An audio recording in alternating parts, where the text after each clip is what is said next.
What's up, everybody? Joe with ECRM here, and with me is Kiowa from Bandage. They have been to our sessions 2 years ago, about a year and a half ago. Yep. We're a Buyer's Choice winner, and a lot has happened since then. So we're going to dig into some of the successes they've had, some of the learnings that they've had. But before we get into that, Kiowa, tell everybody about Bandage, what it is, how it works. Yeah, so hi everybody, nice to meet you. Good to see you again, Joe. Really exciting to be here. So we created the world's first clinical grade second skin. You use it in place of a sticker bandage. It comes in a bottle, you brush it on. Here's a couple of our skin tones and then fun colors as well. I actually have it on my hand. This is a pretty good comparison because you can kind of see, chunky sticker bandage, which also happens to be not very sustainable. Over, 10 billion end up in oceans and landfills every single year, which is insane. So in our little bottle, over 100 sticker bandages is what it equals.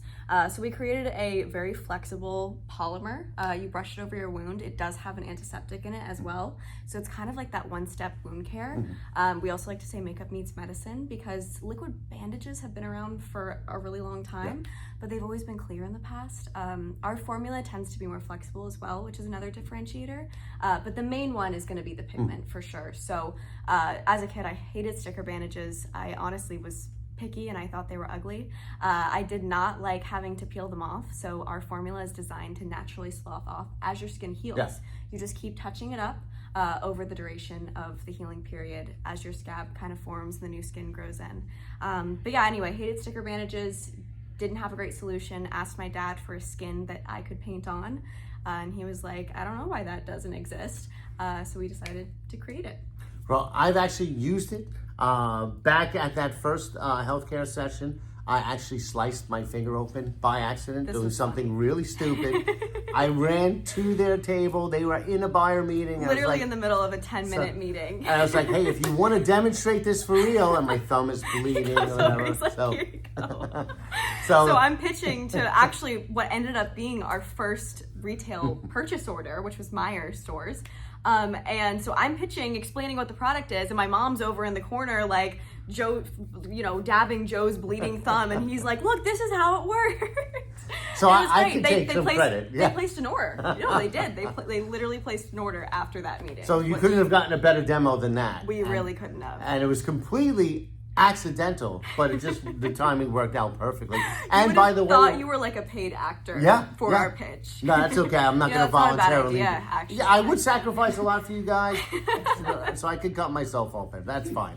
So I bleed for the company. So, blood, sweat, and tears has gone into this, literally, and it's been a long journey. I forgot to mention that this started when my dad and I went to on Shark Tank together when I was 6, and it started before that when I was like 4, and we kind of cultivated and came up with the concept. And then after Shark Tank, it took us 10 years or so before we actually had a stable FDA approved formula.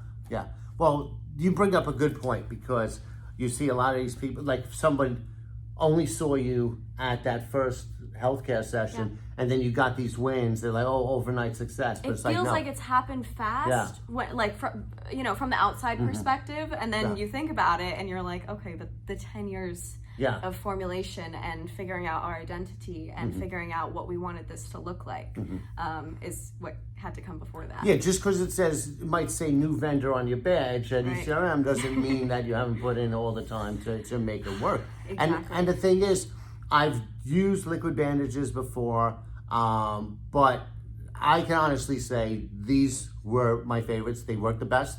The colors are cool. I mean, for me, it doesn't matter. But I think the cool thing about the colors is people are leaning into the colors. So now it's more fashion statement. It's like, exactly. It's almost like you want to get a cut. Yeah, it's like, and our look, skin I can use tones another color. are popular, of course, and this has been a product that we really wanted to provide to a diverse audience from the beginning. So it's really awesome, people with a darker skin tone or even a lighter skin tone are able to go in and find something that matches them. Especially like in a professional setting. You don't necessarily want to have a sticker bandage on your hand, and you don't want your wound revealed either, especially if it's in a visible place. But then we've really found that our colors have been just as popular, even with adults. People are really leaning into it, so that's why we have been saying a lot that feels like, even though it took us a long time to get here, it's like the world and the market and the consumer is honestly more ready for the concept now than they would have been 10 years ago. I would agree with that. I would definitely agree. And to me, the other thing is it's got to functionally work. And I put it, even before I sliced myself open by accident, maybe on purpose, no. I did take some and I put it in the crease of my pinky. Yeah. Just so that I could wear it all day like that and see what happens.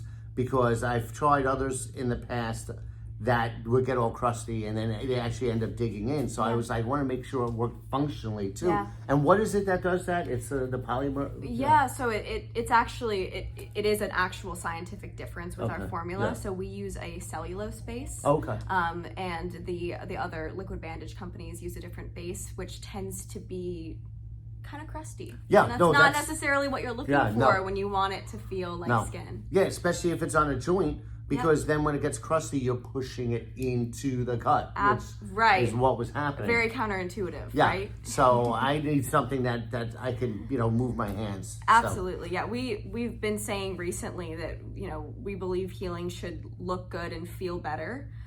So obviously the looking good part is awesome. It's our main differentiator when you're looking at our packaging and you're like, ooh, colors. Yeah. But the amount of formulas, Joe, that I, as like a 7-year-old, sent back to these like multiple PhD chemists being like, doesn't feel good. Yeah. And my parents were like, what do you mean? And I was like, it's not right. But that's important because when you were doing it, when you were giving them that feedback, you were young.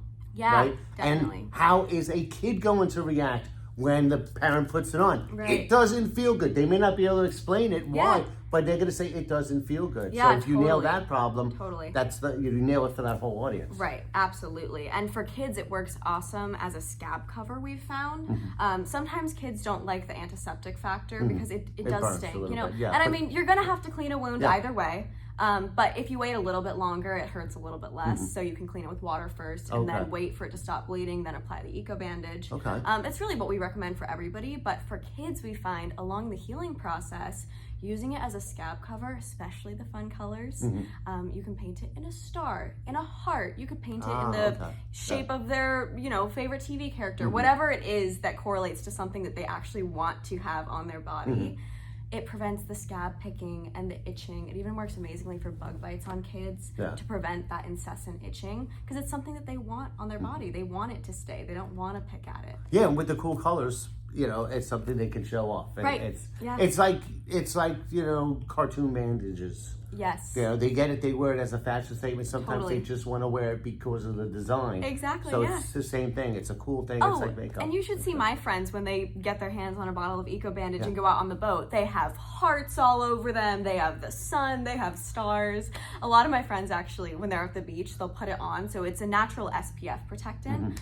So number one, they put it over their scars and tattoos and things like that to protect them fully from the UV rays. But they'll actually also use it to create a tan line. I was going to say, so they'll paint a heart on their shoulder and tan, and then it will come off. Actually, my boyfriend was wearing it during a swim competition he was doing, and so was my brother's best friend, and they painted Eco Bandage on them, and after the swim, they both had a tan of Eco Bandage. See, that's marketing. There's so many fun ways to, I mean, that's the root of it. It's a fun product. We're making first aid fun, and it's usually just something that you really don't want to think about or talk about. Or, usually those two words don't go together, first aid and fun. I don't know if they've ever gone together. So being able to do that is a big accomplishment in itself. Yeah. So a lot's happened since your first meetings back in, it was 2024. Yeah. So a year and change. Yeah. It's been. So because you've been back. So what's happened since then? What are some of the things you've learned? Talk about some of the win. I mean, Meyer was a win. So tell us about everything that's gone on since then. Yeah. So won the Buyer's Choice Award at our first ECRM event, which was insane for us. Genuinely, when they called my name that we had won, I didn't even my mom was like, "Oh, go up. They just called," and I was like, "No, they didn't." I literally did not. I was like, "No, that's not right," because it just seemed so crazy that our first time kind of going into this, even though, like I had said before, we had put a lot of work in prior. But our first event, we had such a huge win and it was just such a huge validation of all the years that we had put into it. It's been most of my life. So that was cool. And then we ended up getting our first official retail order from Meyer, which was the meeting that you ran in with your bleeding thumb. So that was really cool for us too. Remember, I said you got to make them memorable. So that one was definitely memorable. You did. That's for sure. And then after that, we also ended up getting our first international retail partner. So we went and got our Health Canada approval. We're now going to be launching in Sobeys stores all over Canada, which is super exciting. And I think that's going to be an awesome amazing. market for us, especially with the sustainability factor. I think it'll be really cool over there. So that was very cool. And then since then, also we brought a dermatologist on board as our medical and innovation advisor. So that's Dr. Ashish Bhatia. He's absolutely incredible and is helping us with our coming soon brand extensions. That's great. And that's also good, one, on the credibility side to have that. But also just another angle of ideas and innovations. Absolutely. And it's really cool seeing how much he, as a doctor, loves the product and wants to start using it in his practice, and loves the concept. And because we're really trying to help not only physical healing but psychological healing as well, and through that we've realized that the product itself works incredibly on all sorts of skin ailments. So it's a second skin all around, not just in place of sticker bandages. So for things like warts, cold sores, burns and blisters, like I said before, bug bites. There are so many, or acne is another huge one. Almost forgot about that, but that's like the biggest one, right? Teen market there. Oh my gosh, yeah, absolutely. So we're going to be coming out with our first liquid pimple patch that comes in your skin tone. You can wear it right under makeup, and it's pretty incredible. The antiseptic it works incredibly on the acne. And then in the future, we'll be adding specific ingredients that treat those ailments themselves. So it's really exciting. Yeah. That's very cool. And tell us about, you just got a golden ticket. So tell us, and you're fresh from open call. Just happened earlier this month. Yeah. So tell us about that Walmart open call experience. Oh my gosh. So that was really cool. I don't know why I didn't say that first. I'm like there's so much has happened. I'm going in order. Well, that was the latest. You went in time order. Right. So this is the most recent thing. Yes. Yeah. So we got our golden ticket from Walmart, attended the Walmart open call. So we are a made in America business, which is awesome. It's really, really important to us. So love that Walmart has kind of taken that initiative to support American-made businesses, and they're supporting a lot of family-owned and smaller businesses, which is really, really cool to see from the world's largest retailer. Anyway, that was an incredible learning experience. So fun. I did not expect it to be as fun as it was. And actually, our experience last year at ECRM is what really took the first step in us securing our golden ticket. Actually, we've talked about that before. I think that's a great story because it really shows the value of meeting in person, but also this was Rangeley and ECRM together. So yes. So we actually, the buyer that we met with last year, her name's Devin. She's awesome. She gave us a ton of the feedback, and honestly the most valuable feedback that I think we really focused on the most this past year, building the backbone, getting our supply chain secure, secondary manufacturing, working on our packaging, working on our identity. So all of those things, we took exactly the list that she said, focused, worked on it, did our homework, and then went back the next year to the open call. We actually had kept her posted the entire time because she was a huge fan of us, all throughout. We just really weren't ready for that big of a relationship yet. We were going to that first event for the feedback, for the learning, and for the relationships. Yeah, you happened to get business from it. We did, but that wasn't your intention. It was more for the feedback. More for the feedback, and I think we honestly, in our hearts, were looking for some validation, and making sure that there was a market for it, and that buyers did see what we were doing, and then we got the most incredible response, better than we could have expected. But it was really, really an important step for us. So anyway, it took it from, instead of our Walmart meeting at the open call event being like, hi, nice to meet you, it was, oh my gosh, so nice to see you again, because we had already met and built a relationship and had been emailing back and forth. And acting on that feedback. Right, and exactly. We were sending them our packaging ideas the whole time, and they were super, super, super involved with the whole process, which was really cool to see too. I mean, they're very busy people. Any retail buyer is very, very busy. They're focusing on a lot of different products. So seeing the interest that they took in us was really exciting, and it's just incredibly valuable. But anyway, so then she gave us the golden ticket, and we're all like crying and giving each other hugs, and that was all because we already had built that relationship, or started the base of that relationship by meeting in person and having a meeting and having a real face-to-face conversation. So speaking of packaging, so you've made some changes, and you had some assumptions in the beginning that were different. And I'm going to grab your bottle here so you could talk through, talk a little bit about your initial and some of the things that you learned about packaging and supply chain, and then later how you kind of kept that in the back of your mind when you were at our contract manufacturing. Right, yeah, because we really have utilized RangeMe and ECRM from every angle that we could, and it's been an awesome tool for us.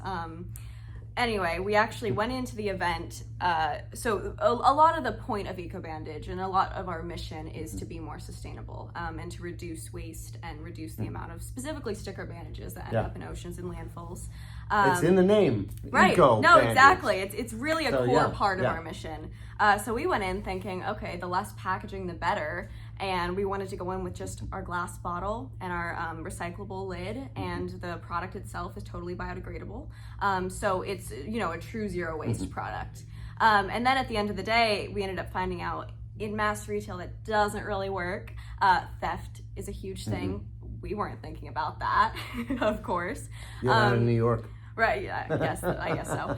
So we were not thinking about that. And the other thing was the footprint on the shelf. We were kind of thinking, if we can take a smaller footprint, we can fit more of our products on, or, the shelf space is valuable. Let's utilize it to the max. And then we realized that we needed the space to be able to call out to the customer walking down the aisle and tell them what we were and what we were doing, and get them to look at us, because this doesn't exactly do the job. It's kind of like a catch-22 or counterintuitive. And then this is what we came up with after. And we actually even already have a next gen of a box that is the next V2 of this one, which is the first one we created, and that will be launching at Walmart. But you found a middle ground. That you're able to get that billboard space, but still use less packaging. So, because it's kind of it's like a catch-22. It's like, you want to be sustainable, sustainably made, but in order to move the product, you can't be all the way. You have to invest in some paper. Absolutely, because at the end of the day, even the boxes that we use are more sustainable, and the ingredients that we choose to use in our formula itself is much more sustainable. We actually call it pigments on purpose, because we chose to use pigments that come from plants rather than dyes. So the pigments themselves have anti-inflammatory, antiseptic, antimicrobial properties of their own. So they actually have a use in the formula, and rather than just providing color or taking away from the health of the skin. And then the other thing you learned resulted in this. Can you explain how this happened? That was a huge thing too. Realizing as far as shelf footprint, taking up a little bit more space and providing a value pack. We realized that people tended to buy the fun colors together, or if they bought one bottle, they were usually buying multiple. So we realized that offering a 2-pack for a little bit of a discounted rate and taking up a little bit more space on the shelf was a really great option for us. And this is what we ended up launching over in Canada at Sobeys. Meijer chose the 2-pack, and Walmart as well is going to be moving forward with the 2-pack as of right now. So that's great. Ended up being a very popular option for us. So now you took some of these ideas to our contract manufacturing session, where you were the buyer in this case. So what were you looking for there, and how did that work out for you? So that was awesome. We were really looking to secure our supply chain from every direction. So, finding Made in America is important to us. We try and do it as much as we possibly can. So finding other American businesses. We love seeing family-owned businesses. It was really, really nice to meet people in person. I'm a huge in-person advocate. Yeah. I love actually being able to see, like, is this somebody that we want to work with? And I think you have to be very intentional about that, especially when you have a small business and only so many people. It's nice to like the people that you have to correspond with and work with, and have trust with them too, because they're a huge part of your business succeeding. So anyway, we were looking for packaging options, and actually also secondary manufacturing for our formula itself. So going into those meetings, it was so valuable to be able to research the companies that we were going to be meeting with and know exactly, before we even got into it, know exactly what they do. They already knew what we did, and we were like, okay, where can we line up? And is this going to work or is it not going to work? And everybody is very straightforward. You know, it goes very quick figuring out whether it can be a relationship or not. And we gained a bunch of really awesome relationships from that. So, and that's important, because you want to have, as you've probably seen when I did the interview with Emily Page, who you met over there, packaging, and you want to have the backup supply, both for in case something goes wrong up the supply chain, you got to back up, or if something goes very right and you sell a lot, you know, you got to be ready for it. some influencer puts this up, and all of a sudden you're clearing the shelves. Totally. You don't want to be out of stock. So either direction. So what was it like putting the buyer hat on, right? So you're a seller for Eco Bandage, but then you're a buyer at our contract manufacturing sessions. And what do you learn from each side? Like working both sides with Eco Bandage. Yeah, it was really interesting being on the other side of the table. Definitely easier, probably. But in some ways it wasn't, because I was like, I know how to talk about Eco Bandage. Everything that they're talking about, I don't necessarily know, or I need to learn about it. I need to write it down. I need to remember this and be able to explain it to my team going through the meetings. So it was definitely an interesting switch up, but I think that doing those buyer meetings will make me even better on the other side of it next time I choose to do an ECR event. But I don't know, what was the biggest takeaway? I feel like not over talking in meetings. You know, the more that I could listen to them and what they do, and then same thing with you know, pitching my product. Leaving especially with the 10-minute meetings, it's so quick. So doing a quick pitch, getting in all the points that I can or that we can as a family, and then really leaving a lot of time to find out what they need or what they can do, and getting the feedback is really huge. So either side of the spectrum, I think they both taught me to leave room for the other people. Leave time, because especially with the timed meetings, you need to make sure that you're leaving time at the end for the kind of Q&A back and forth discussion. Definitely. So, last question, what's next? You did allude to some of the things, the pimple patches, what do you got coming down the pipe that you could talk about? No, I mean, all of them are going to be pretty soon down the pipeline, so that's very exciting. Our pimple patch is going to be a huge one. It's probably the one that I'm most excited about. It's such a huge industry right now, and it's something that I use all the time. My friends use all the time, and I think, you know, kind of everybody that deals with skin ailments uses a lot now. So I love that market education has kind of already happened. People are familiar with the idea of wearing you know, pimple treatment all day. But having something where instead of having like a plastic patch on, you can actually have it be flexible and your skin tone, and you can wear it under makeup if you so choose. But even if you don't, it's concealing your pimple whilst treating it. It's pretty exciting. And or you could make it obvious and or you can have fun with it and really step into your confidence and make it, like, turn it from something that's kind of like, oh, I don't really like this, to, okay, I'm just gonna totally accept this. Check this out, guys. Exactly. Look at my blue star on my face, or whatever it is. And then not only that, but getting our dermatologist approval has been huge, and we're moving even further into testing for that, as far as going into acne products, wart products. Cold sore is another huge thing. I've dealt with cold sores around my mouth my whole life. They're the worst. Oh my gosh. And it's like anything causes them. You get cold, you get hot, you scratch your lip or whatever it is. So that's another huge division that I'm really excited to go into, helping people heal. And then not only that, but our clinical divisions as well are moving along. So versions of our formula that are actually going to be used in in medical practices. Oh, cool. So Very cool. dermatologist offices, plastic surgeons, and then even down to hospitals. I think it feels good to be helping people heal better and look better while they're doing it. And like I said, like the psychological aspect of it is really a huge part of it for us. Makes a big difference. It definitely does, yeah. Well, congratulations on all that. I mean, you're going in so many different directions at once, but I just get to see you at more of our sessions. So, I love so it. it's great, and I look forward to seeing the continued growth. And congratulations, especially on the most recent golden ticket. Thank you so much, Joe. Thanks It's for great to see you joining us. again. Yeah, thank you.